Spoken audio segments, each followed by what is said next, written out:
Hi, everyone, and welcome back to another episode of Raise the Vibe with Liz. I'm your host, Liz Peterson, and I'm really excited to have Barbara With joining me today. So, those of you who aren't familiar with Barbara, she is an international peace activist, award winning author, publisher, psychic channel, composer and performer, workshop facilitator, and inspirational speaker. She is the co founder of Conflict Revolution, a revolutionary way to resolve conflicts of the psyche based on her work channeling Albert Einstein. Barbara, welcome to the show. Liz, thanks. Thanks for having me. I'm looking forward to our conversation. Fantastic. So, I always ask my guests, what was it that led you to doing what you're doing today? And I want you to get super specific in what led you to channeling Albert Einstein.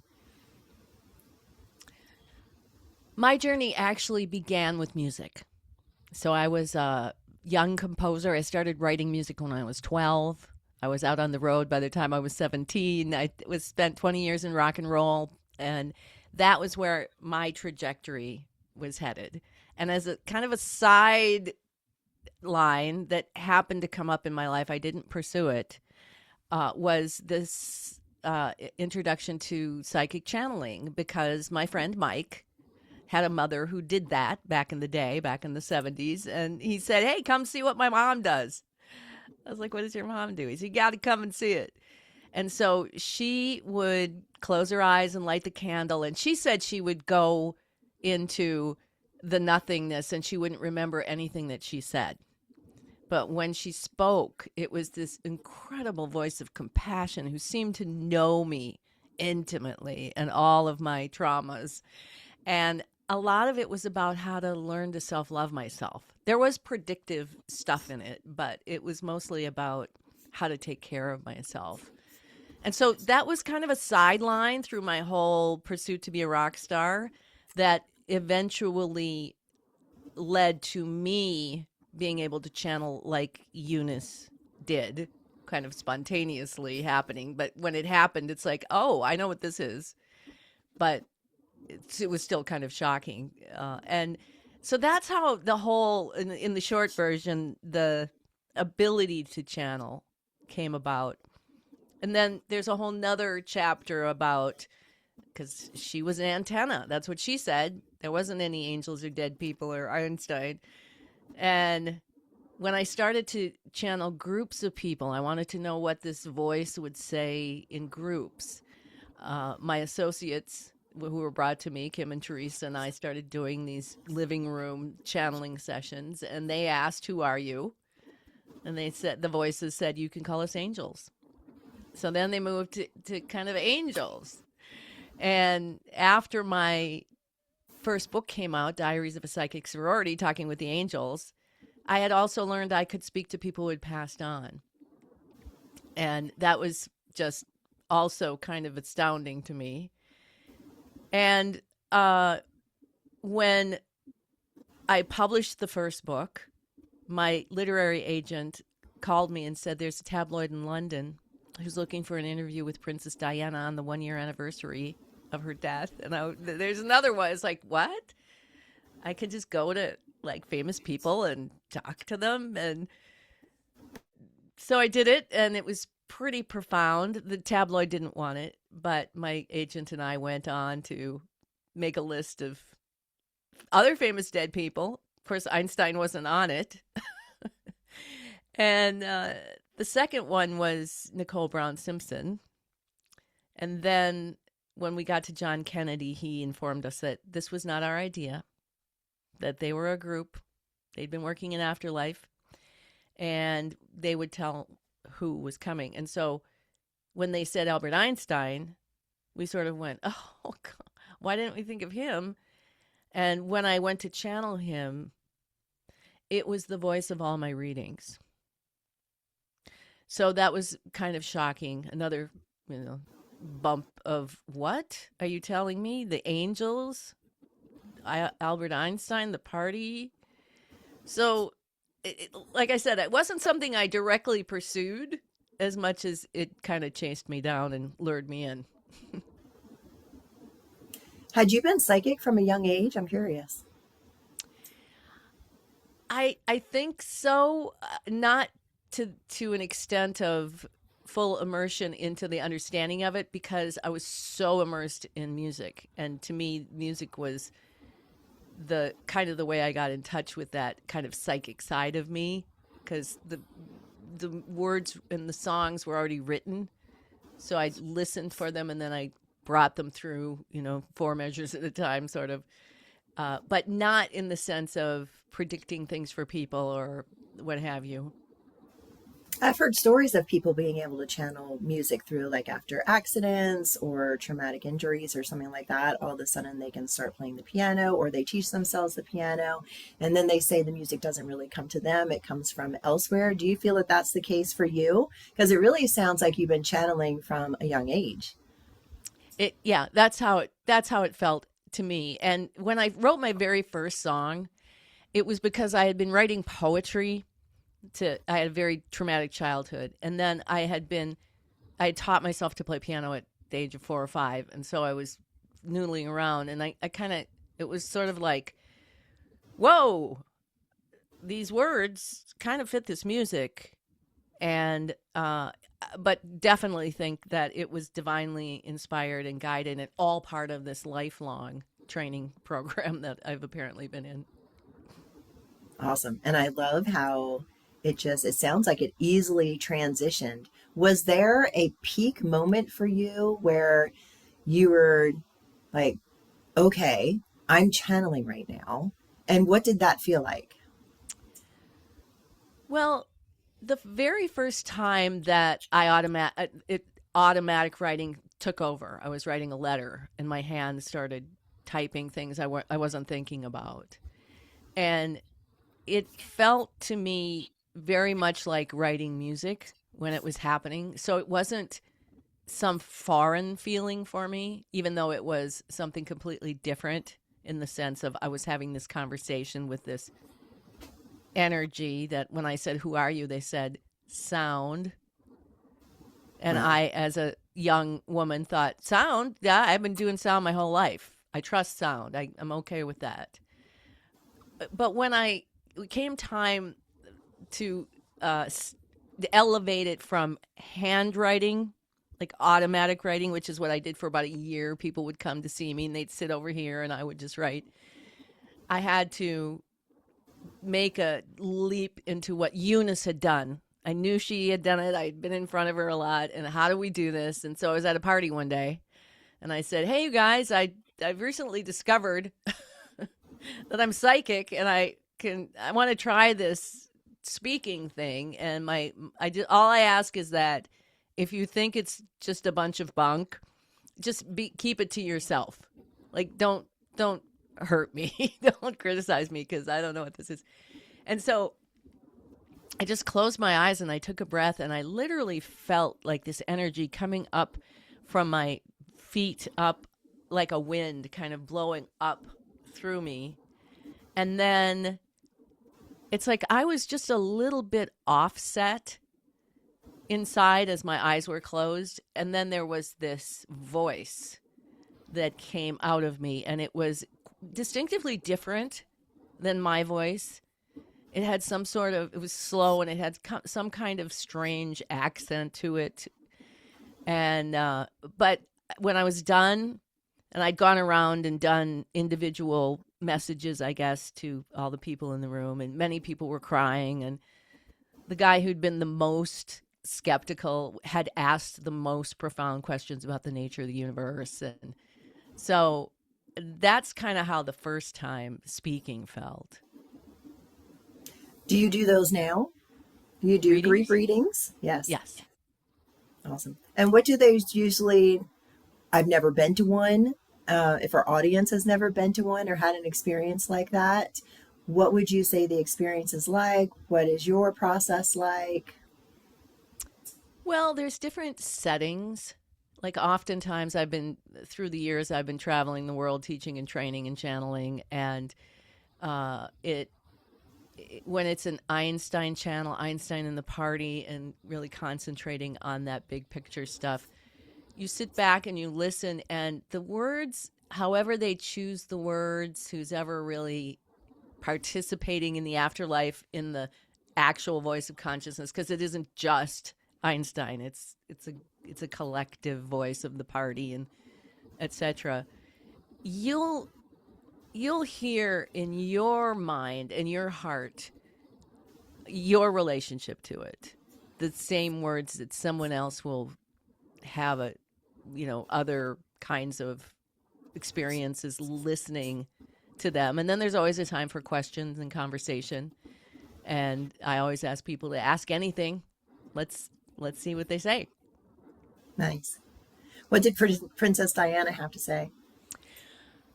Well, she started out by talking about her relationship with Dodi and how that night they had gone out and they were having this conversation about he wanted to worship her. He did. He worshiped her. And she was done with this worship thing. So she wanted a little different thing than he did. But she said they ended up sort of compromising, and, she would let him worship her, but she wasn't going to, whatever. And so when they left the restaurant and the paparazzi were following them, she talked about how when you're in this position of being ultra famous, that you have this kind of unrealistic idea of yourself sometimes. Like they were sort of had a bunch of wine, and they were kind of, yeah, we can outrun them kind of a thing. Let's, give them a chase. And unfortunately it didn't work out that way. And then she talks about what happened when she didn't actually die fully yet. She came back.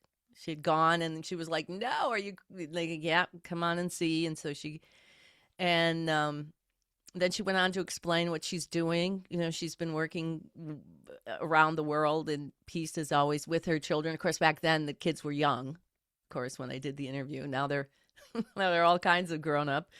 And then her big message was that if everybody who put flowers in front of the palace worked on what has become conflict revolution, this revolutionary way to resolve conflicts here first, that naturally help manifest peace around us. If everybody in the world would do that, we'd have world peace in a day.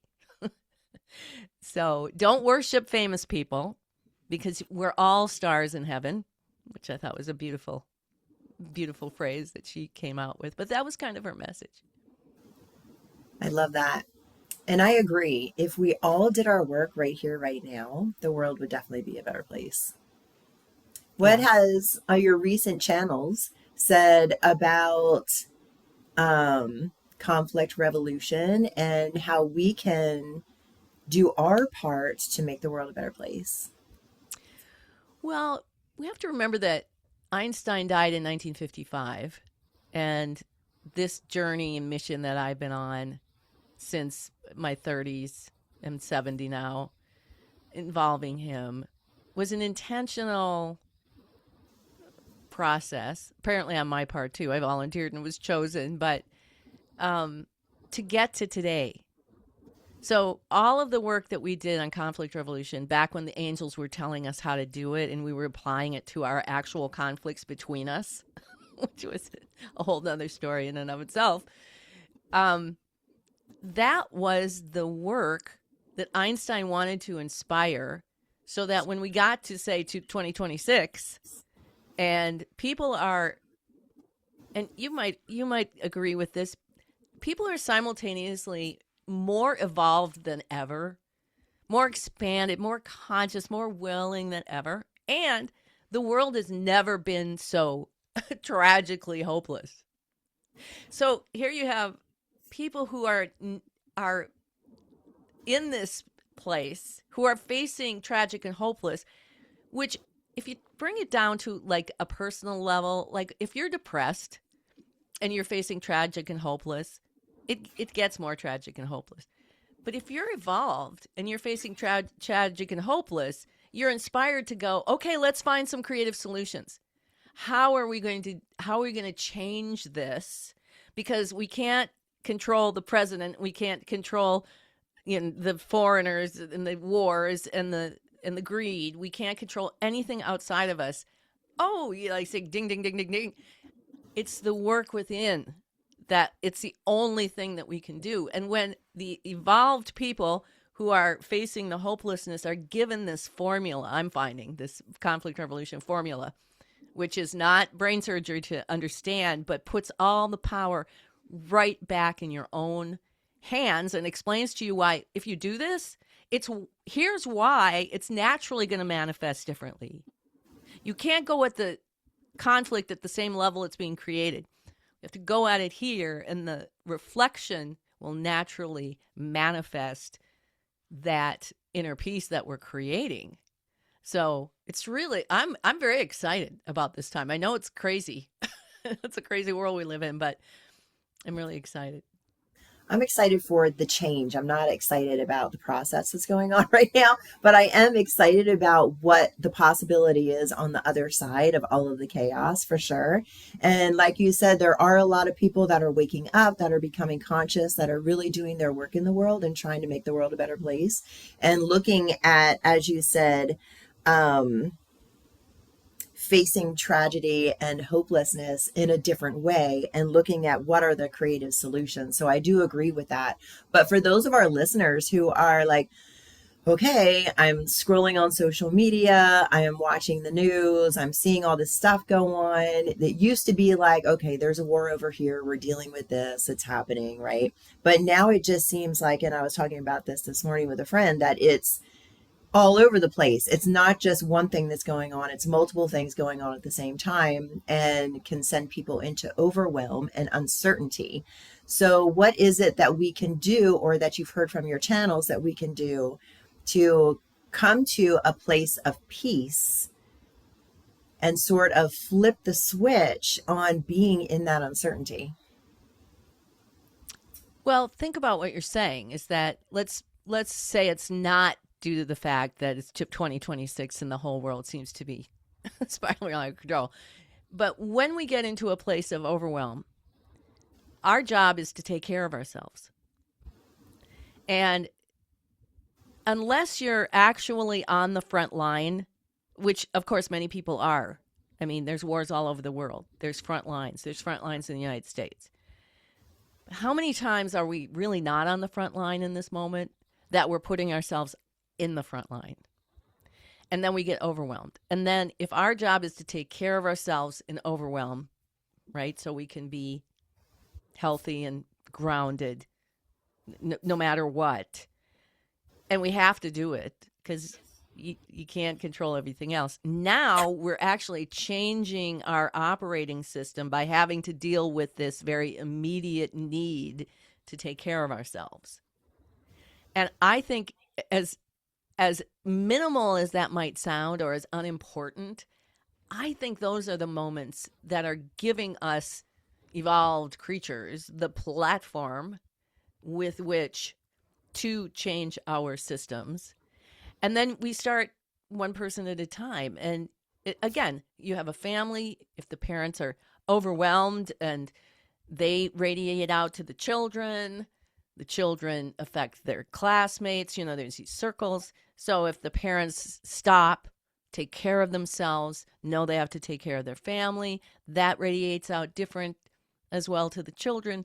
So that, I think, is what, and I don't mean to sound like, oh, I'm so happy we're in this crazy place, because it is basically terrifying. But I think those are the moments that are so important that we overlook so often. Mm-hmm. Let's backtrack a little bit, Barbara, and go into a description of conflict revolution, how you came upon it, and some examples of real-time action.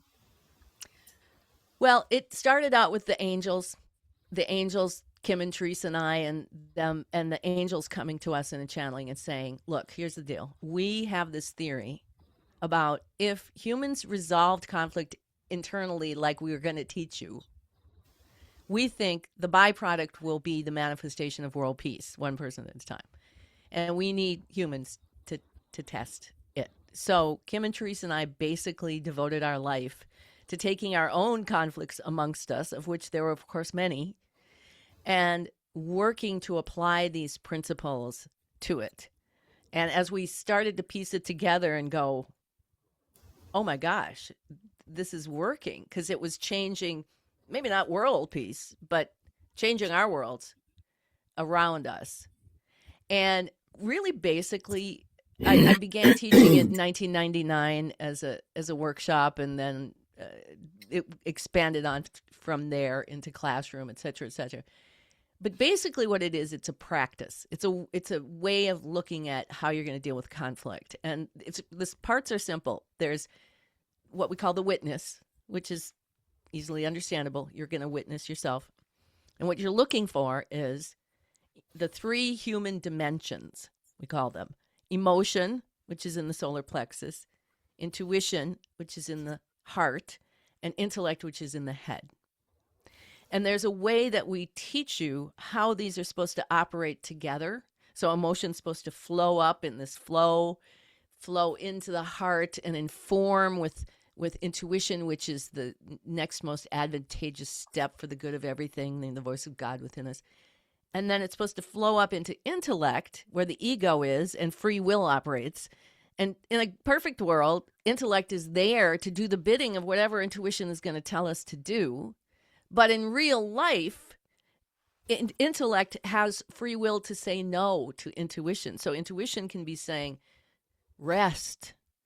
And intellect can be saying, I can't rest. I've got a million things to do, and then make the decision to go do a million things, which is against what intuition told us.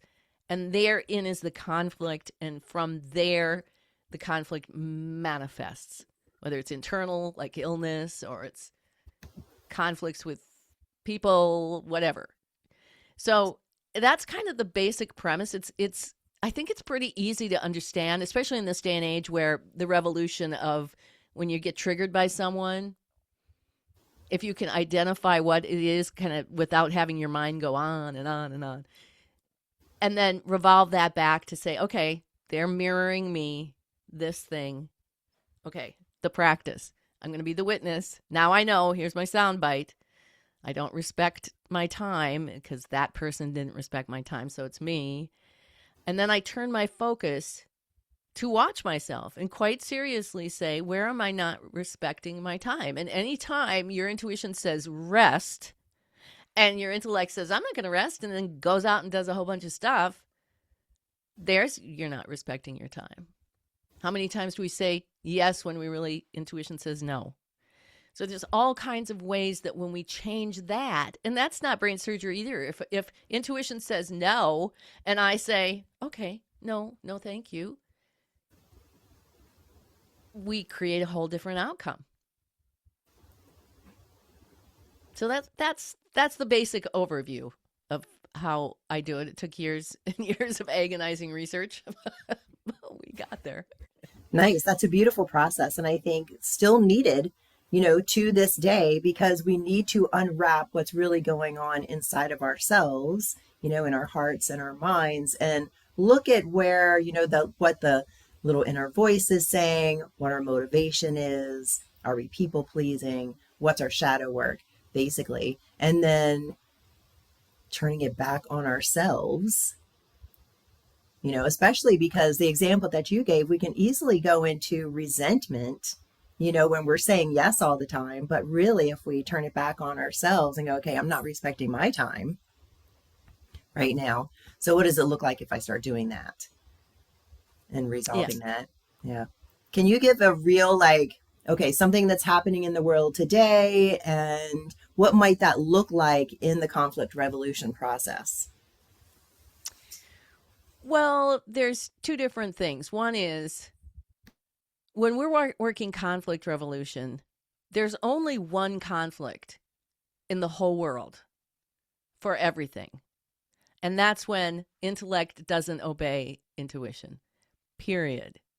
Now, those things reveal themselves in different dramas so that we can have these sound bites of, he was disrespectful or what have you. But what I tell people is that in the big picture of the world, if you're going to do a revolution about the war or about something that's so big that you can never control it, make it the metaphor. So it's the war with yourself. May not seem like it's directly related to wanting to stop the war in Iran or wherever, but it is, because it's all you can do in your perception.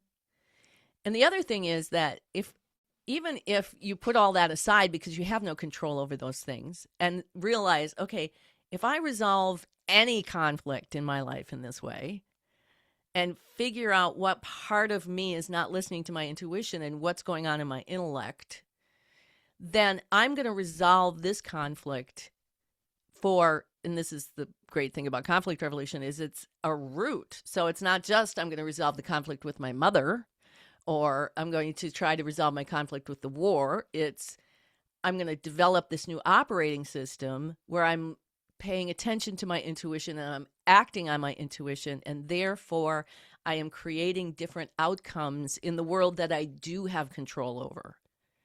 And it's easy to be a victim to the war because it's a horrible thing. It's going on. Nobody wants it. There's nothing I can do about it at this time except use it as that metaphor. And when we do that, I have found the people who practice this, myself, I mean, I've got many, many stories of the miraculous outcomes of conflict resolution. But it's hard. You have to want to own your stuff. And that's high level, I think, very high level. Mm-hmm. Yeah, it really is different when you start stepping into your stuff, because it's a lot of work and it's not, just, one and done. It's an ongoing process, when you have a whole lifetime of things to process through, and you really get to see, yourself in a deeper way, and how you think about the world, how you react with the world, how you project on the world, and everything around it. But I love the idea of turning, like, what is the war inside of myself is a great question, and applying those questions to everything else that's going on in the world. And once we do that, one, it calms down our nervous system, and two, then we can focus on right here, right now, because right here, right now, everything is fine. Or needs our attention. Mm-hmm. Yeah. There are times when I'm an emotional mess and I need my own attention. I need to stop. And how am I going to take care of myself? And people don't understand, just because we've never been taught, what is my domain? What is your domain? How do I self-care? How do I take care of myself? Just on a really basic level, saying no when intuition says no is such a major way to take care of yourself. And yet it's such a simple everyday thing we often brush over. Oh no, I can't do that. Oh yes, I'll be there. So then it becomes, to me, it's a mission and it's a practice, but it's an operating system that I can't operate the old way. I can't get into the he said, she said stuff about conflicts. Even when people are coming at me in that way, I find ways to intuitively find creative solutions. And a lot of times it means being quiet and not like defending myself. I am who I am. And that's a big thing for people, I think, in this day and age, to accept themselves without thinking they're supposed to be better or that they're worse than they are. I mean, these are basic daily struggles of being human, don't you think? Yes, 100%. And more hard to maintain personal sovereignty in the world and be okay with that, even like you said, when something comes at us. I want to roll back to nervous system, because I think a lot of people's nervous systems are hijacked right now. So what advice would you give our listeners who are just overtaxed and their nervous systems are just frayed, and they're like, okay, what does self-care look like for me during this time right now? I think that's the purpose of this time. Is we've all done it, where we've driven ourselves with past, beyond, and then, oh, we're so surprised when our nervous systems are taxed. So the important question, How do we untax our nervous systems in the middle of some of the most taxing circumstances of humanity, I truly believe. Mm-hmm. And I go back always to that's the purpose. That's the purpose of these hard times, is to force us deeper, force our evolution. Um, we have a phrase we call pivot. In basketball, you have to pivot. You've got the ball now. You think you're going to shoot it that way, but somebody's coming that way, so you have to pivot.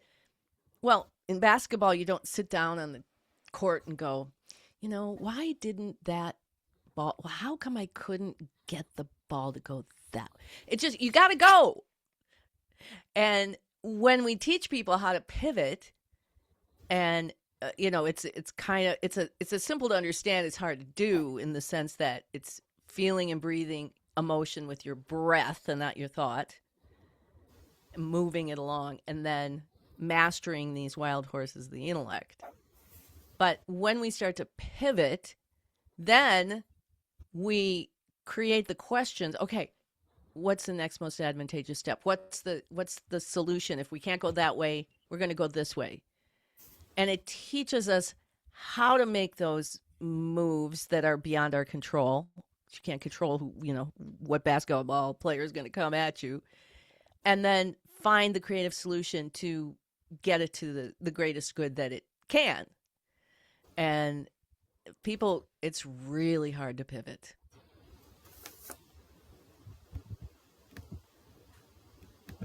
Yeah, I agree. Sometimes it is. And I use a phrase all the time, flipping the switch. So I've got myself, I'm focused on one thing. I know it's not healthy for me. What can I do to flip the switch? Like you said, what can I do to pivot? Because pivoting away from and focusing on something that would be healthier for you is, the better choice. And we have choice in the world, right? We don't have to be focused. Like, it's a choice to engage. It's a choice to, as you said, put yourself on the front line instead of being, or in the front line instead of on the, which way does that go? I know you said it, in the front line and on the front line. To be in the world, but not of it, I think. Exactly. The there world, we but go. not of it. Yes. Thank you, Barbara. I needed a little help with that. That's awesome. Yeah. So right. I think that pivot is really important. And it is, like you said, really hard to get ourselves there sometimes, for sure. And one of the things that helps me is to understand that there's two different things. There's fear, the emotion, fear, without explaining why or how it happened or anything. That is a body feeling that really, if we're going to really feel, we're going to do it with our breath and our body, not our mind. And then there's fearful thoughts of all these things that are going to happen, and and all the intellectualizing and the imagination and the projection. And when we take the fear and it moves up, and probably intuition is saying something like, take a breath, and we don't, and we just keep, then that's what we create. We're fueling the whole fearful emotion into life by channeling the fear through it. So when we separate those things out and deal with them differently, deal with our emotions differently than we deal with our intellect, we begin to really break that whole old operating system that keeps us trapped like that. Mm-hmm. It really does. I was doing that just this morning, Barbara, stepping into a little bit of fear and having to remind myself as I do to kind of turn away, pivot from it, like you said, or flip the switch, and just remind myself of the things that I need to remind myself of to come out of that fear. And I have my mantras that I say, or certain things that remind me, or I pull a card, do some divination around it. And it always points to the same thing for me. Remember your intuition. Everything is unfolding exactly the way it's supposed to. Blah, blah, blah. We can go on and on and on, right? I'm exactly in the spot I'm supposed to be in right now. And everything is going to be okay, because everything is always okay. No matter if there's conflict or craziness in the world, chaos, inevitably it's okay. We're eternal beings, right? I was also talking this morning about that uncertainty. I'm going to come back to that again because I think a lot of people are feeling that right now. And I also feel like as we transition through the awakening of consciousness on the planet, that we are leaving a lot of old systems behind, but some of us are tapping into, the new. I don't think it's fully here yet, although that's questionable as well. A lot of people are finding themselves in that in between state.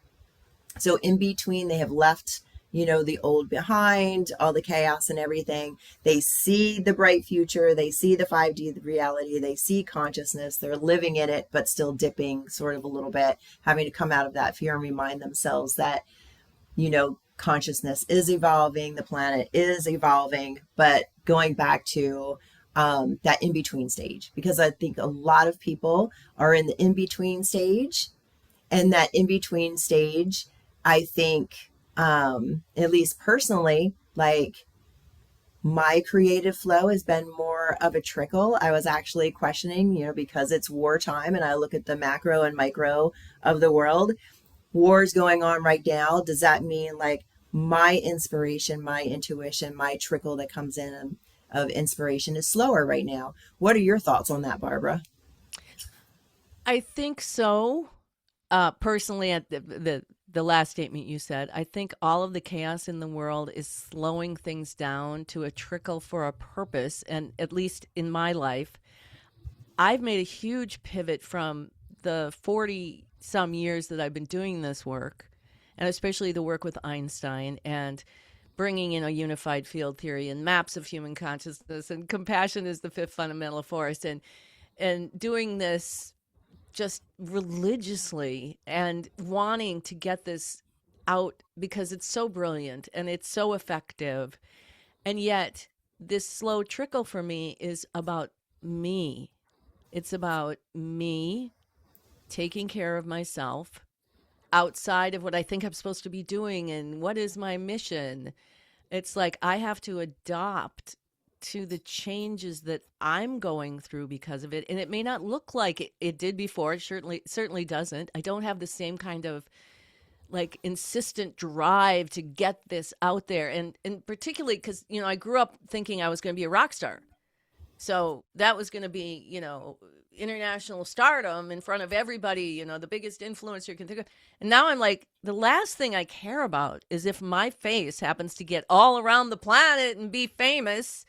So we have to sort of, we have a phrase in the psychic sorority. It's like, who am I any more than anyway? Who am I any more than anyway? Well, guess what? I have to sit and get to know myself, and not through thinking and defining, but by sitting back and watching myself. Who am I? What do I really want? Oh, my intuition is saying, yeah, don't go there. And my intellect saying, yeah, but I'm supposed to be going there my whole life. I told myself I have to go there. What am I going to do? Either I'm going to go there or I'm going to listen to my intuition and act on it. And no one but me can make that decision. So that's everybody's challenge, I think, right now. Mm-hmm. Well said, Barbara. Well said. Jazz hands for that one. That was awesome. Perfect. Gosh, you couldn't have said it better. And it's so true. You said something in the beginning that I want to circle back to because I do want to get into the Einstein work and the Einstein channel before we finish up the interview. So you had thrown out some bullet points there at the beginning of what Einstein says. So can you dive into your Einstein channels, what he has said, what the collective has said, and how that can benefit us? I would say that Einstein has repeated the same information ad infinitum for all of these many years.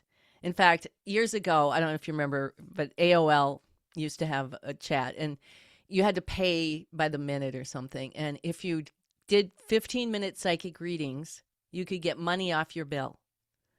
So I was doing these readings, and at a certain point, some authority figure came in and said, we have to let you go because you're telling everybody the same thing.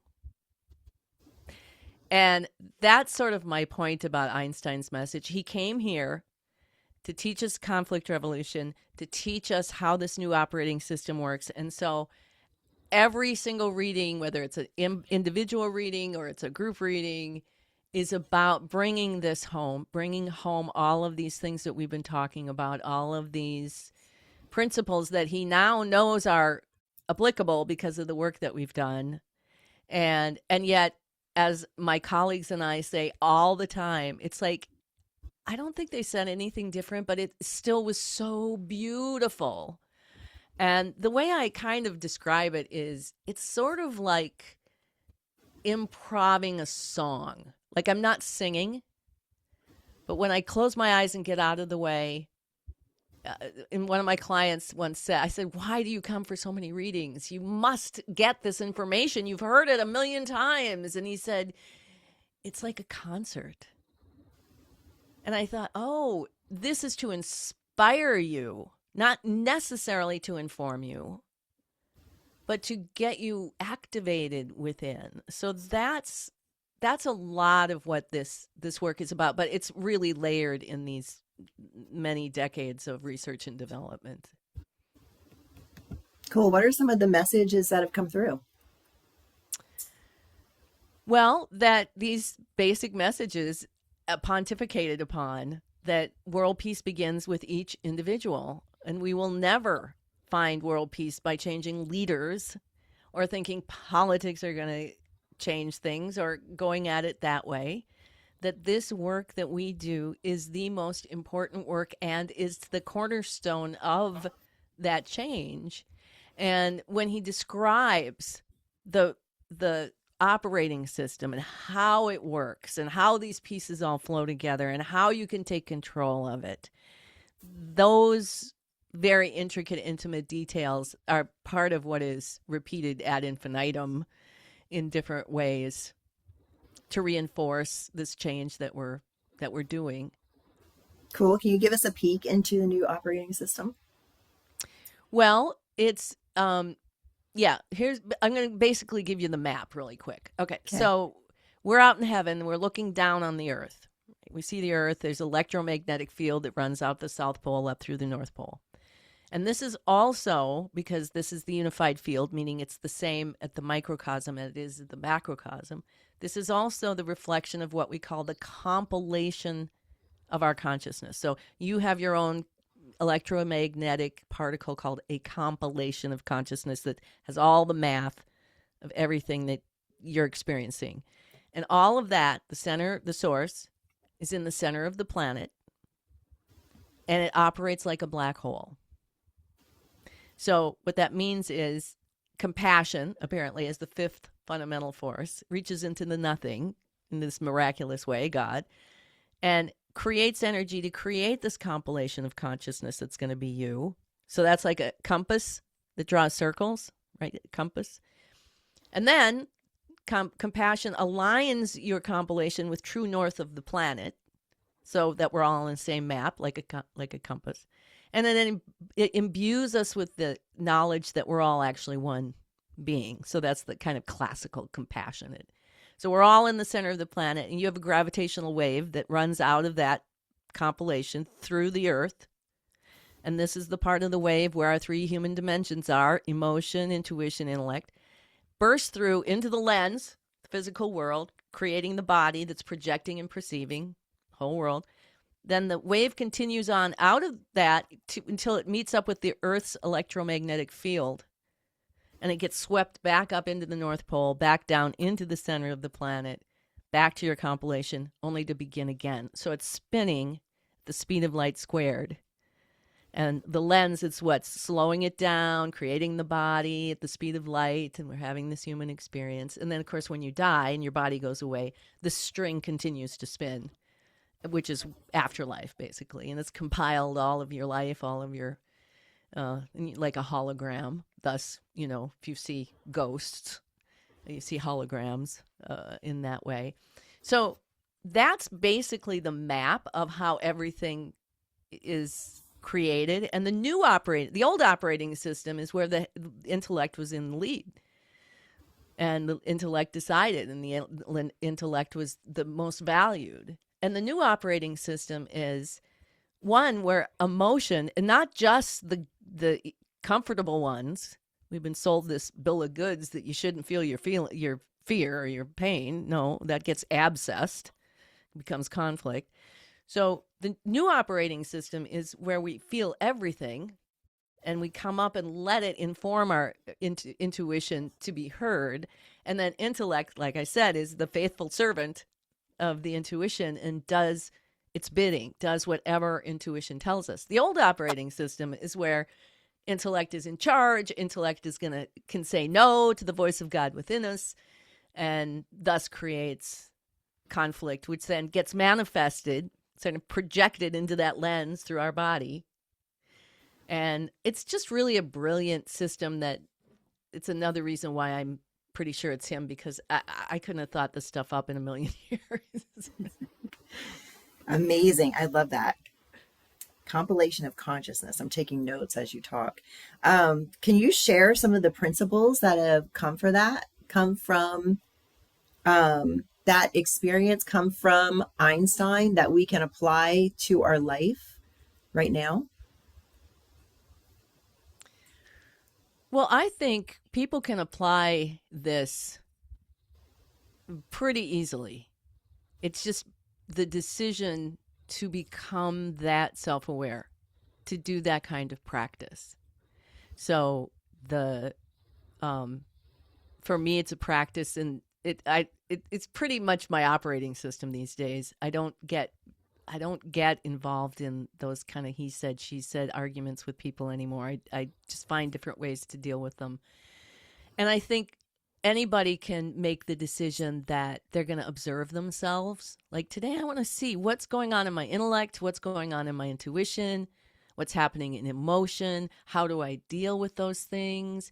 Because and I know that no one can inspire you to actually make that decision but yourself. So somebody can teach you all the pieces of it. Somebody can be there for you when you're struggling through it, but you're the only one who's going to say, okay, I'm going to take a breath here. I'm not going to just sit here and let my mind race on. I'm going to stop. I'm going to do what Barbara said. I'm going to take 10 seconds and just feel and breathe and block any thoughts. I don't need to know why. I just need to feel and breathe in present moment. Only you can decide what level you take all of that to. And when you see yourself, like the first time you see yourself, I had a revolution once, my soundbite, my intellectual soundbite, because she's a liar. She's a liar. Okay. I am a liar. I'm not a liar. I'm one of the most honest people you are ever going to meet. I am not a liar. And then, okay, I'll watch myself and I'll see, if I'm a liar. And when I saw myself lying to myself, that there was nothing more powerful than you observing yourself in the act of doing what you were so sure the other person was doing. And that aha moment, it's like you don't always get like, oh, here's how you solve the whole problem of being a liar. But you get to go, oh, wow. I am a liar. How am I going to be honest with myself? And like I said, this is really high level and it's pretty deep. But this is where we're going, I think. This is what the evolution of human consciousness is about. Totally. And I see it popping up everywhere. It's being taught everywhere. It's in workshop. It's been going on for quite some time now. And I think it's just going to continue to rise and come to the forefront of how we look at ourselves and, kind of figure out what our shadows are and what we need to do and how we need to change them and move forward in the world. And I think that once that awareness comes up, that it's up and we release it and we're on to the next thing, constantly as our soul evolves through this lifetime. What do you think? And I'm curious, have you ever asked, channeling Einstein, what is the purpose of life? Yes, the purpose of life is to learn to love. This is a platform for us to be given challenges to learn to love, starting with ourselves. How are we going to take care of ourselves? And nobody can feel your feelings. Nobody can listen to your intuition. Nobody can change your thinking but you. And I know people in readings, when they hear that, it's like, what's my purpose? It's like to learn to love. No, no, no. Yeah, that's good. But no, no, really, what's my purpose? It's like, yeah, you think it's going to be an activity. Well, I'm here to be a great teacher or a big channel. No, I came here to be a channel, but my mission is to learn to love myself. And once I do that, then really nothing can harm me. Nothing can really make me terrified or afraid. Mm, I love that. And getting back to love. When I am doing any sort of reading work or have souls pop in or get blessed with the grace of the other side, that is often the message is love. And then feeling that love and that joy. It's interesting. I was also contemplating this morning the soul aspect. And I got a download a couple months ago. No, it's been longer. Time is kind of irrelevant to me right now. Anyway, I got a download that there's a singularity, the soul, and then it's branches off. All of these other parts of that singularity, that original soul, like branch off, and you're off living your life. And each part, each aspect is learning a different thing. And then to get back to or remember here and reintegrate back into the whole again. So I found it very fascinating what you were saying of the compilation of consciousness. And I do see consciousness that way. And I love the word compilation. Well, and singularity Mm-hmm. is another word for that compilation. Mm-hmm. So, and when you're talking about the branches, right? If you think about that one string, and then here's this lens with Liz in 2026 and this DNA space-time body. Well, from your compilation, there's another string, and it's going to, for me, like Ireland in 1600s. There's another string with a different DNA space-time body that still comes back up around spinning, but they're all originating from your compilation as the bigger part of your soul. So, and just what you said is exactly right. It's about all these different aspects coming back together to, I don't know, it's not create, but it's to be aware of the magnitude of what we really are. Mm-hmm. You're channeling Einstein. Interesting. Yeah.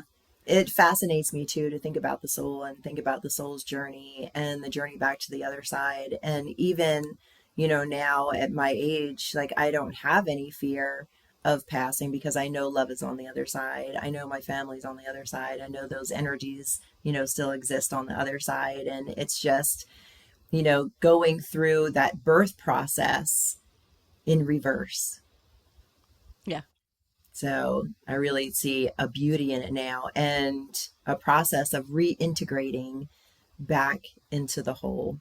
And it's interesting too, because the way that I think about people in my life, I see them as little fractals of that light, of that consciousness. And even if I'm having a hard time with somebody, I just like pray for them and their integration back into the whole, or their evolution, or whatever words might come to mind in that moment, but always coming back to the whole and knowing like you, Barbara, sitting in front of me are just a fractal, just like me, of the whole, of that compilation of consciousness, as you were saying, and, discovering yourself in this lifetime, this string that's been sent out into the world. And you were talking earlier about, when we get in this place where we're evolving, but it's dying too. And I like the whole chrysalis idea of the caterpillar has to dissolve, and somewhere in this time I would love to see some sort of film about how does that work with when the caterpillar, the whole system is dissolving, and then out of that is being built this entirely new thing that wouldn't.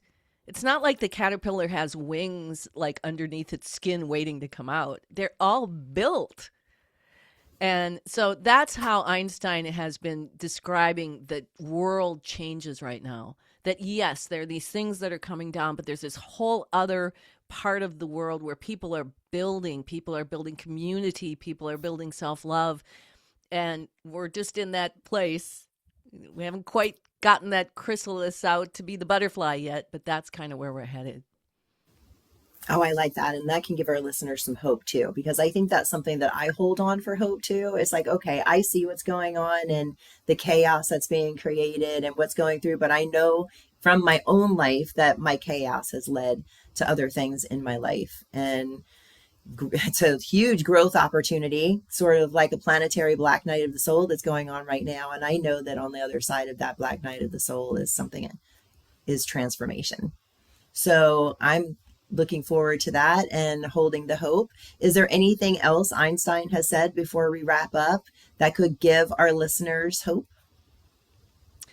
Just that all of this stuff we're talking about, the work that we need to do, how difficult it is sometimes, we just cannot underestimate how important it is.